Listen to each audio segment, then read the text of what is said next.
Good day mga kalongyan. Ngayong araw nga pala pupunta kami ni Longlong dito sa may Robinsons Magnolia. Ito naglalakad na nga kami sa may parking area nila. Sabi ko nga kay Longlong dito, napakainit dito sa may parking area nila kasi yung exhaust nandito sa may ilalim. Kaya para kang nasa oven. Pagkatapos nga namin lakarin yung sobrang init ng parking ng Robinsons Magnolia. At eto nga, papasok na kami sa loob para malamigan na kami.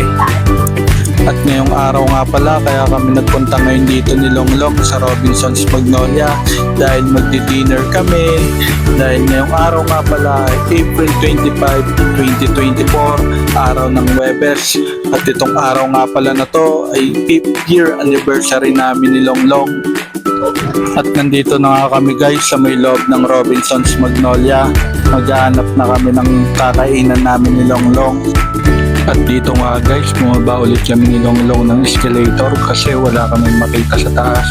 At dito nagkukwento siya ng puro kagaguhan.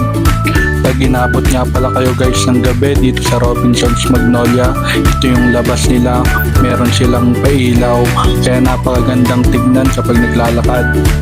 At dito nga sa point na to guys, naglalakad pa rin kami ni Longlong. Wala pa rin kami makitang makakainan. Kaya ayan, daldal na ng daldal si Longlong. At ilang sandali nga guys na paglalakad namin ni Longlong, nakita namin tong meet together.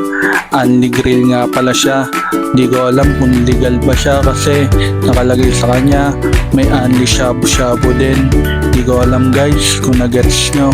Basta unli shabu-shabu daw. At nandito na nga kami ni Longlong sa may waiting area habang naghihintay kami ng may matapos kasi sobrang dami ng tao dito guys.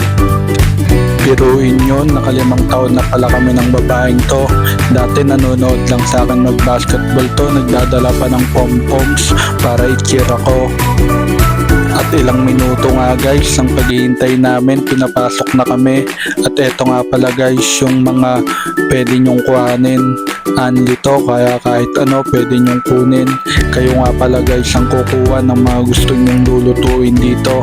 Kaya tara, samahan nyo kami ni Longlong na i-celebrate ang aming ika-5 taong anibersaryo. Habang binibidyoan ko siya guys, nagugutom na talaga ako, kaya kukuha na kami. Ito guys, ikutin natin. Puntahan natin si Longlong kasi nandito siya sa kabilang side. Tuwang-tuwa nga si Longlong dito kasi favorite niya yung mga seafoods. Kaya ito, mga seafoods yung mga una niyang kinukuha para maluto na namin. Doon sa kabilang side naman guys, puro karne. Ito guys, puro karne to. Doon sa kabila, puro seafoods. And then doon sa kabila, di ko alam kung anong tawag doon. May mga dessert nga din pala sila dito guys, tulad ng ice cream, halo-halo. Ikaw din ang kukuha lahat. Kaya eto guys, inuumpisahan na ni Longlong magluto dahil nagugutom na nga kami. Ito lang muna yung una namin kinuha para tikman namin lahat ng mga putahe kung masasarap ba. Kaya guys, samahan nyo kami ni Longlong kumain. Sulit na sulit yung bayad nyo dito guys, for only 600 plus. Kaya ito si Longlong, takam na siya guys. Tingnan nyo naman, tinititigan pa niya yung niluluto niya. Siya yung tagaluto ngayon dahil ako ang boss ngayon. Kumuha nga rin pala kami guys ng konting kanin. Ito yung kimchi rice nila, napakasarap. Sabi nga ni Longlong, konti lang daw yung kunin namin kanin para mas marami yung makain namin seafoods at karne dito, para matikman daw namin lahat. Kasi kapag kumuha kami ng maraming kanin, mabubusog kami kagad. At ayan, binibidyoan pa nga ako ni Longlong. In love sa akin yung babaeng yan. At dahil gutom na nga kami guys, at ito na yung time para kumain kami ni Longlong, ay hindi na namin kayo ma-update dahil talagang sobrang gutom na kami, gusto na namin kumain.